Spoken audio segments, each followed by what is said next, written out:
music started in Germany at the very end of the 1980s.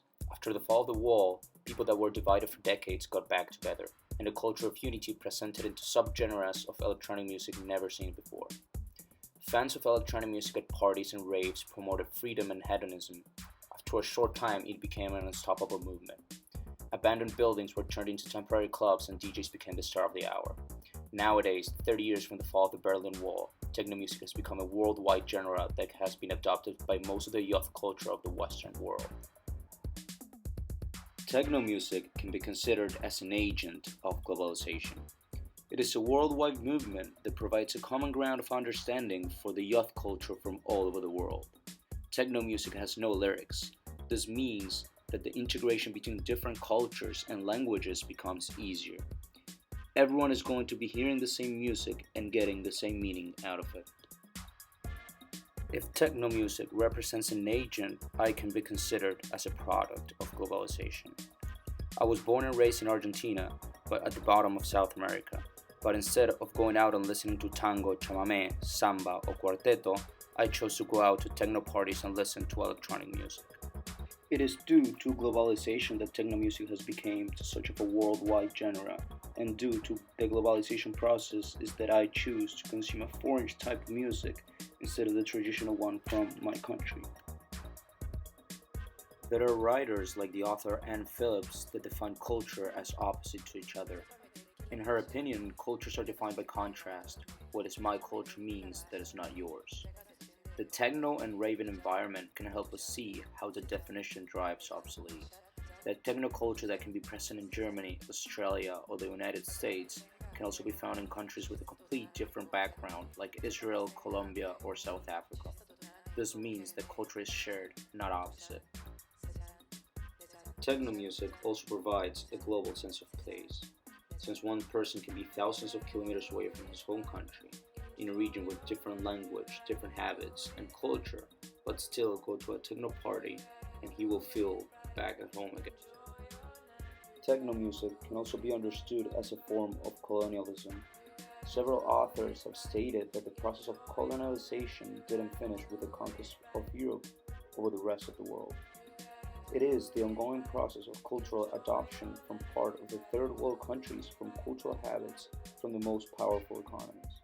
Since the biggest producers of techno have always been Germany and the United States, it makes sense that its expansion has reached a worldwide level. The same thing wouldn't happen backwards. I would never imagine Europeans listening to Rajasthan folk music from India. How is it that techno music became so popular so fast? Well, mainly because it had its biggest boom during the fastest process of expansion due to the advances of technology. The 21st century represents the era of globalization. Anyways, it is interesting to analyze why this tendency towards techno music hits harder in some countries than in others, and also in some socio-economic groups than in others. In Argentina, where I am from, the techno scene is quite big, but it is not as popular in the other countries in the region. One of the reasons that can explain this factor is that the cultural background of Argentines differ from the rest of the ones in Latin America. Argentina had a huge immigration process during the first half of the 18th century. This reflects now with a more European kind of culture in comparison with the ones in countries like Bolivia and Peru, where the link to the indigenous culture is still more present. The way that Argentinians feel attached to their European culture reflects in the adoption of techno music as one of the most popular nightlife activities. And inside the Argentine culture, it is also a tendency more common in the higher scalons of the socio-economic pyramid. Electronic parties are very expensive, and also the equipment necessary for playing this genre of music costs a lot of money.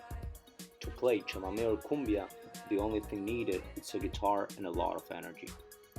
The raving environment has generated a lot of accusations from different sectors of society, since a lot of people that has never attended to them feel like the darkness, the lights, and the loud music is an environment where people only go to do drugs.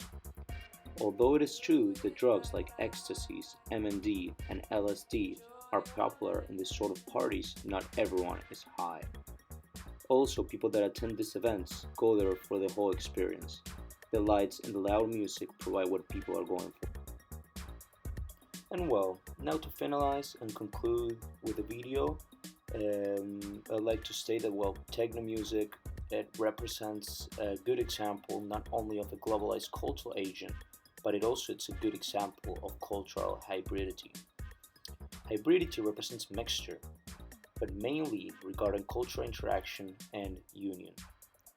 Techno represents this union where different cultures within the youth culture itself can come to common understanding. Techno music, it's global and a lot of teenagers and young adults feel represented by it. So then it forms part of their culture.